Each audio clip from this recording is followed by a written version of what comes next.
kind of the way societies are and we got out of it for a while?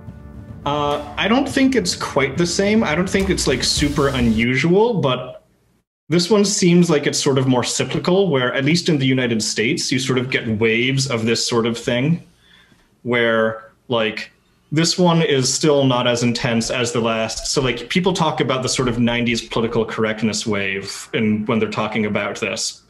The sort of the last sort of really big hysterical wave like this that was like really, really big was the like whole like anti-communist McCarthyist stuff, which like the current wave, there is a core real thing that they're objecting to and correct about and is a big deal. And then like the McCarthyist stuff, the way that it's being talked about is just like really unmoored from the realities of the thing that they're trying to object to and trying to accomplish.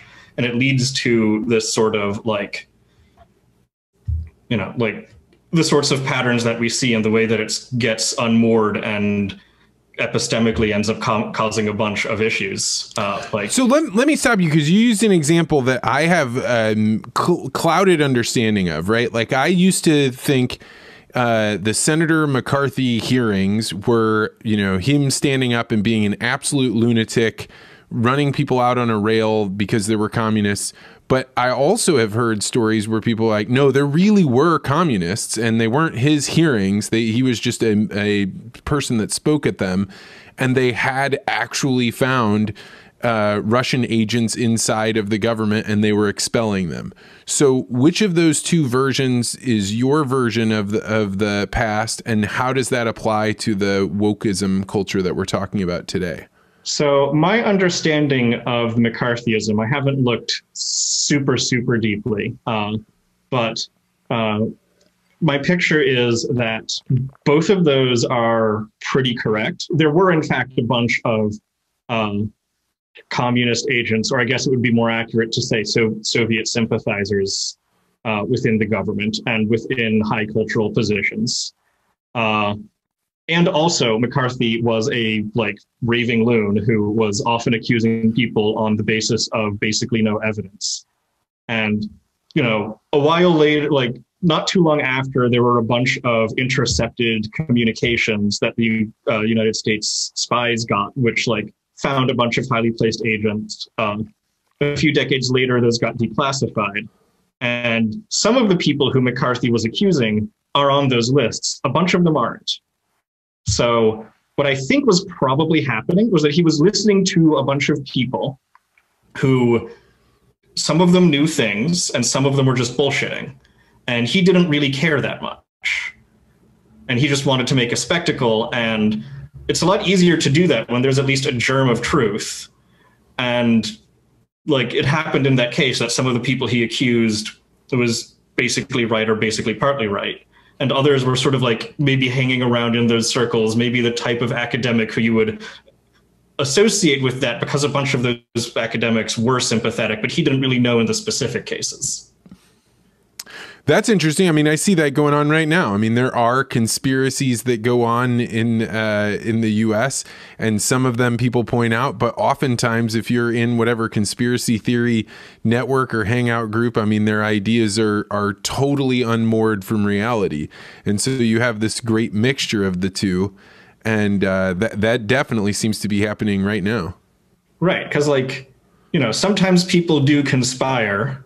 And also, a lot of the times, people have these really unhinged, they're more hysterias than theories about, like, how the things are, like, what the actual contents of those conspiracies are. And it's often pretty tricky to actually go through and check which ones have something to them and which ones are just nuts.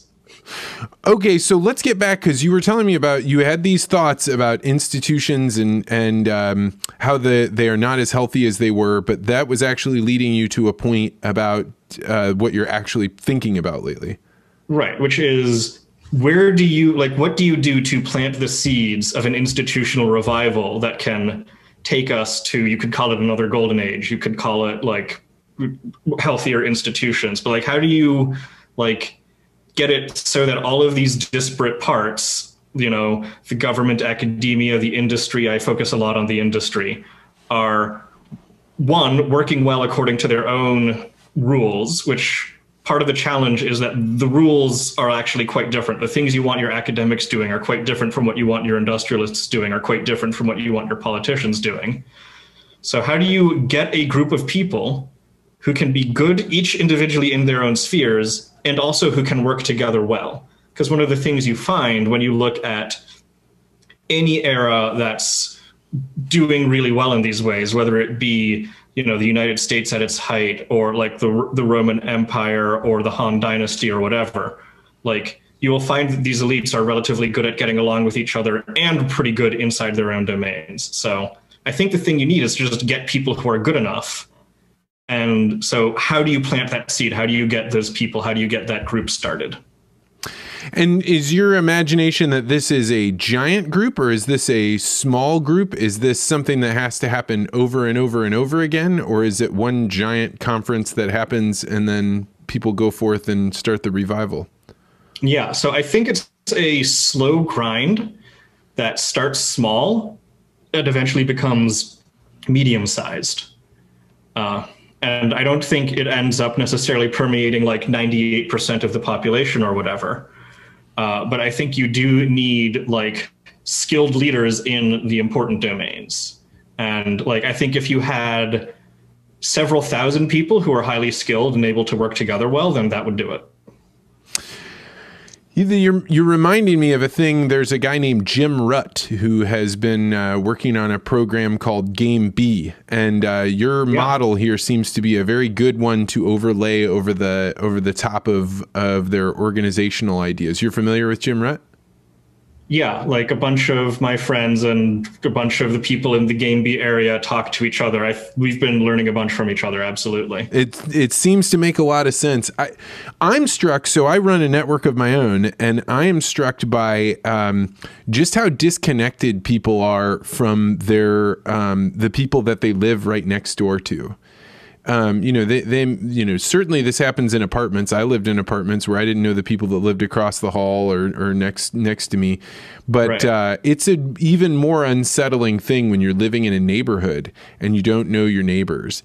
And I think that people are really hungry for that, but the institutions that used to facilitate that, which would have been church and probably some civic groups, they just don't exist anymore. And so you don't have people practicing on the local level. You don't have the T-ball and the sports complex to bring people up at their skill level so they can then go on up another level. And so I see people trying very hard to try and figure out how to fix it on the community level.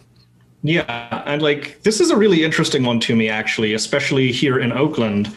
Like Oakland does have a whole lot of this, Oakland has a fair amount of this type of civic infrastructure, but the class dynamics of it are really interesting, where like you will see that the people doing that tend to be like lower middle class, and people with this sort of upper class aspirations just like aren't really involved in it, which is sort of the opposite of what it was in my grandfather's time. Yeah, so there's a guy named David Goodhart that has this concept of somewhere versus anywhere people. And the elites of our society, the ones that get educated, they say, hey, I want to travel. I want to have a job where I can pick up and move anywhere I want. I want to be able to have transactional relationships because I can buy anything I need, versus somewhere people who are much less transactional, and their role is really like, I'm here not because it's the best job opportunities or the best place for me to make money, but instead I like the relationships here. I'm comfortable. I don't want a lot of change. And that what David's concept is that we really are stratifying between somewhere and anywhere people. And once he named that, it really made a lot of sense to me. And I personally am probably an anywhere person that's converting right now into a somewhere person. Yeah. And when you look at this from the perspective of like rising elites, it's sort of tricky to do that if you are purely in the sort of anywhere mode, because at some point you have to sort of build up a substantial power base that is yours, that is not like, sort of lent to you because you're the undersecretary of whatever, or like the department head of this or that, and can be taken away, or you're just going to give up when you do your lateral move to get your, pay increase or whatever.